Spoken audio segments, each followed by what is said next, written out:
I think that's as silly as it comes. We have to, again, the great thing about my background is I have a history. All you have to do is go to my website, burgessforutah.com.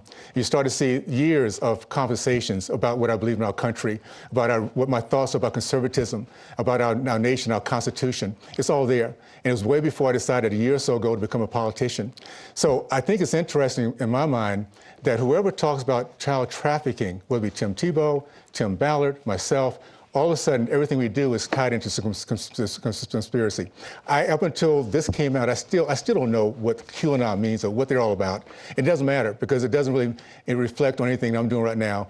It's very obvious what I'm trying to get done is make sure that we have a youth, an environment where we can love our country, God, country, family, respect the women and authority. If we get that back in place, start teaching that, I think we'll be in good shape.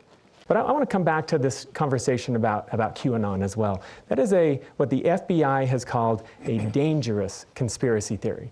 And Mr. Owens, you've appeared on that show. You appeared on a QAnon show once and said that you didn't know what it was, and that you said you'd have to Google it. Well, a few months later, you went back on another QAnon show, and again, you just said tonight you're not sure what it is. At what point are you responsible for the decisions you make? I think what we're seeing here is a pattern of bad judgment, whether it's appearing on web shows of dangerous conspiracy theories or appearing on the Wall-a-thon to raise money for the wall that turned out to be a fraud, and the perpetrator of that was arrested. You said at that time you didn't know that Wall-a-thon with the crawl underneath talking about raising money, you didn't know that that was a fundraiser for I'm just concerned by what I see here as a pattern of bad judgment. Mr. Owens, I can give you a minute. Well, it's interesting because as Ben knows, as we go out and get the word out and talk to as many audiences as we can, we try to make sure we get our message out.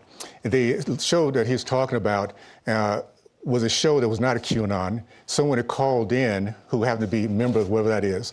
And now Ben's organization, Ben's team is now considering this entire show a QAnon. Let's get to the issues. Let's get to the facts of what needs to happen. What's happening for District 4 is what we need to be talking about right now. Not all this other peripheral stuff.